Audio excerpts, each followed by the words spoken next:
Well, hello, and welcome to another episode of The John DuLong Show. We're on to episode number 18. Thank you so much for joining me for your weekly dose of the Monday morning nonsense. I'm John DuLong. I'm so happy to have you with me here today. We got a really great show lined up for you. Wouldn't it be weird if I just said, like, yeah, today's absolute trash? Even when I think it's absolute trash, I'm still going to say it's the lie that I tell you every single week. Sometimes it's not a lie, I guess. So come on in, take a seat. Hope that you're having a good week so far. I know it's Monday, but, you know, hope that last week was pretty good for you. A lot of weird weather for February here in Halifax.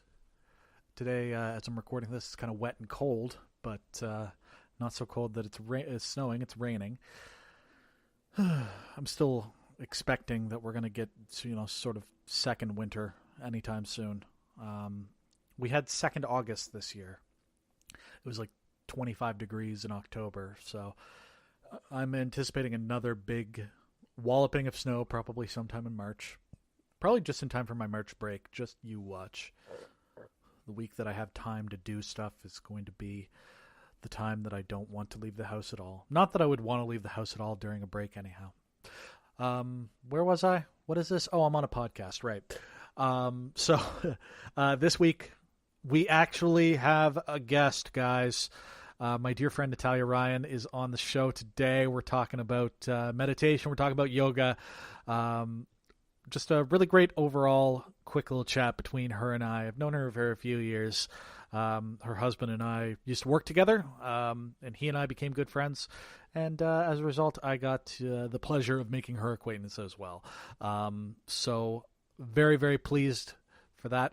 Happy to actually tease a guest and then come through on actually bringing you that guest for once. The fates did not conspire against me this time. They probably will again, but this time we're good.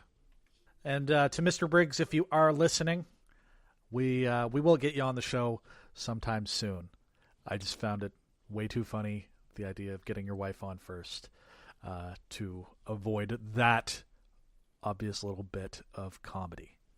All right, let's talk about Fergie for a second. Lot of talk this week about the Black Eyed Peas singer. Although I guess the Black Eyed Peas aren't even a thing anymore. Anyhow, her rendition of the U.S. national anthem at the All-Star game for the NBA, getting a lot of talk because these are the things that we choose to give a shit about. A lot of people saying that she murdered it. She did a very, very bad job. That even Roseanne Barr was saying that her rendition of the national anthem at a baseball game all those years ago was better than Fergie's. And well, if you don't know the story behind that one, I suggest you look it up because really, really funny, interesting situation. So here's what I wanted to talk about because I'm not going to sit here and criticize Fergie, Fergalicious, Ferguson, whatever her real name. I don't know what her name is. Lisa, I don't know. Stacy, yeah, that's what it is. Stacy Ferguson, I think. I don't really know. I'm not first of all, okay, Fergie, the Black Eyed Peas, just in general. Are they relevant still? I'm not, and that's not just me being shitty. I genuinely don't know the last time I heard about the Black Eyed Peas. I don't know the last time I heard about Fergie because I don't go to clubs. I don't listen to pop radio. I don't actually know if this was her trying to get herself back into the limelight, if it was a situation where they have a new song and they're trying to capitalize on that. I just don't understand.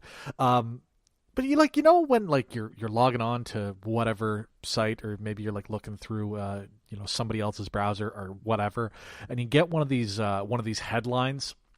Sometimes they pop up on Facebook or whatever. This one from MSN.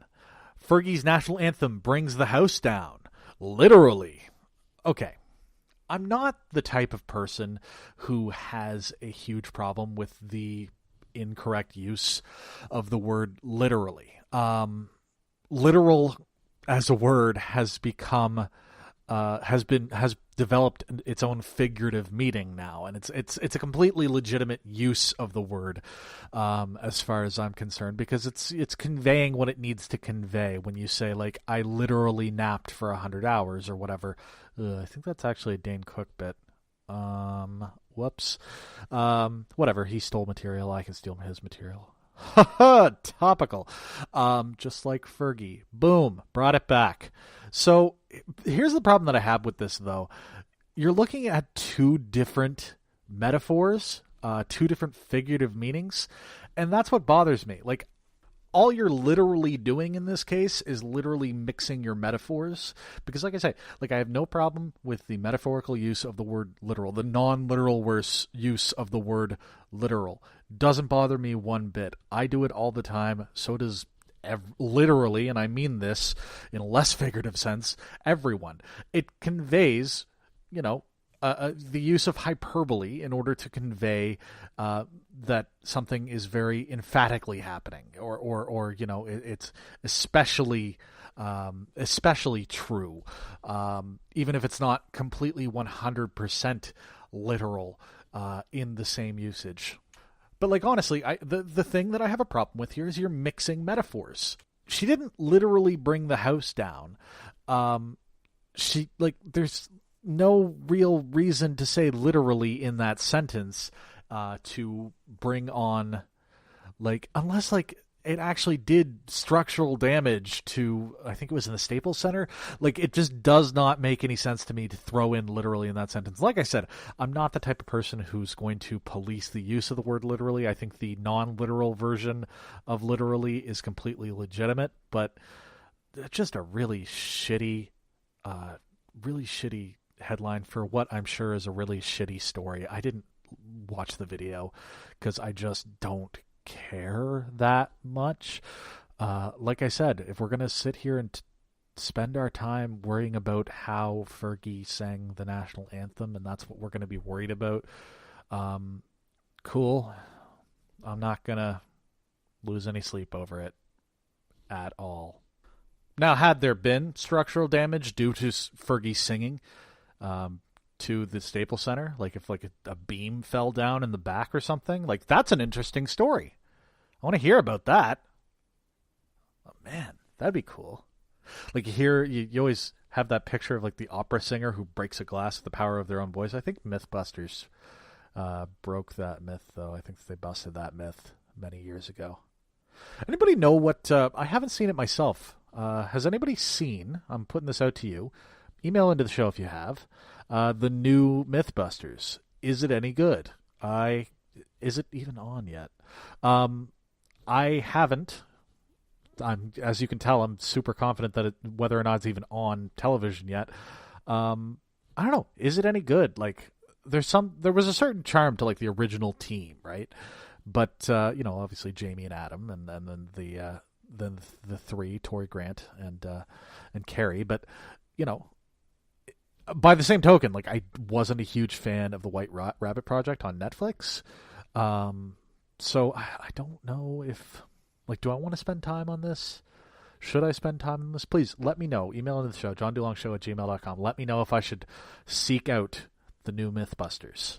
Anywho, we're going to move on now. I've got some talk, some chatter, some chit-chat.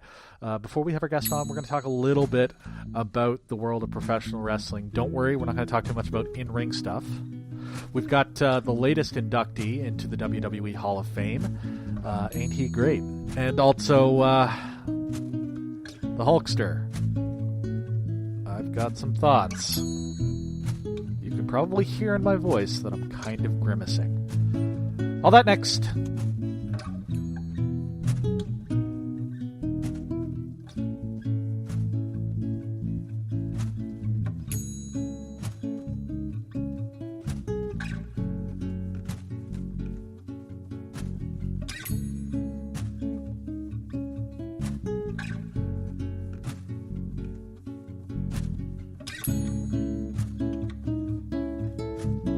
Well, we're in the thick of WrestleMania season here, and any professional wrestling fan will tell you that this is sort of our Christmas. It's the road to WrestleMania is our basically our Advent. It's the most wonderful time of the year to be a wrestling fan.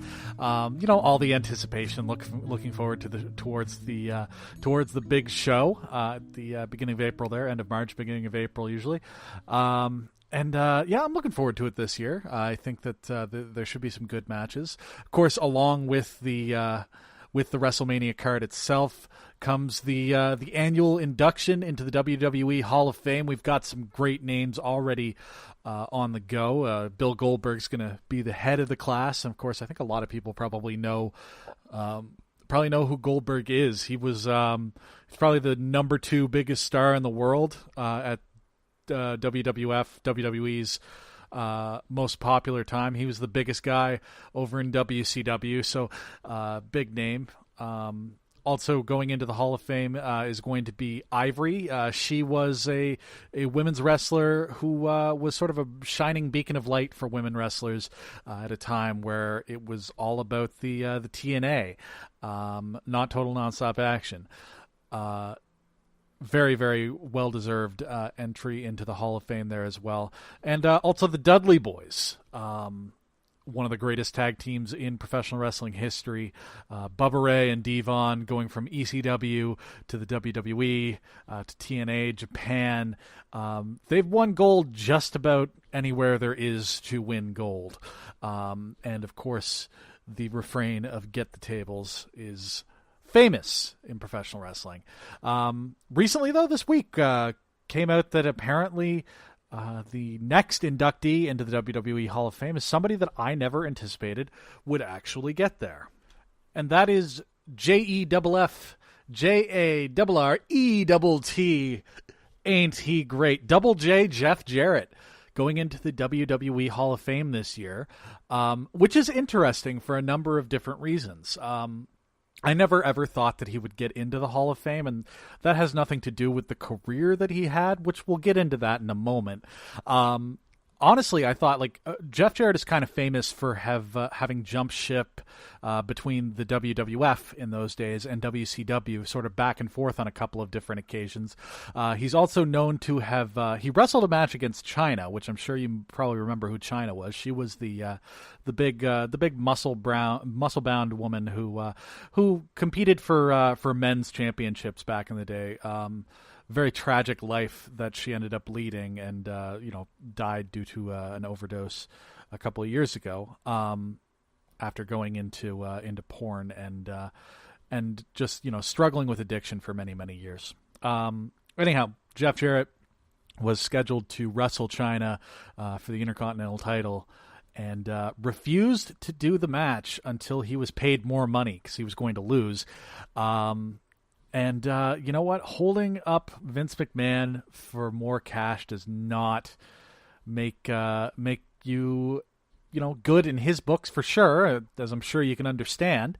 And then on top of that, he goes over to WCW. He's kind of Vince Russo, who was a WWF writer, who went over to WCW and is kind of credited in a way for being part of the downfall of WCW. But that's another argument for another time. He was kind of Vince Russo's guy, and then he and his father started the only company that's really tried to be a domestic competitor on a large scale in TNA/Global Impact Force Wrestling. I don't know. It used to be TNA Wrestling. I guess it's Impact Wrestling. It was Global Force for a second, but that was a separate company. I don't know. It's a whole thing. The point is that he's been a competitor to Vince McMahon. He's been a difficult business person to do business with Vince McMahon for many years. And it's just interesting that all of that is being put aside to put Jeff into the Hall of Fame. A lot of people will probably say that Jeff Jarrett doesn't belong in the Hall of Fame based on his career. Jeff Jarrett is I believe a former 4-time WCW champion. But that was at a period of time where literally his collective reigns for those 4 reigns, the collective days that he reigned was probably 2 months. It was during a time where the WCW title was literally changing hands weekly. And it was during a time in the business where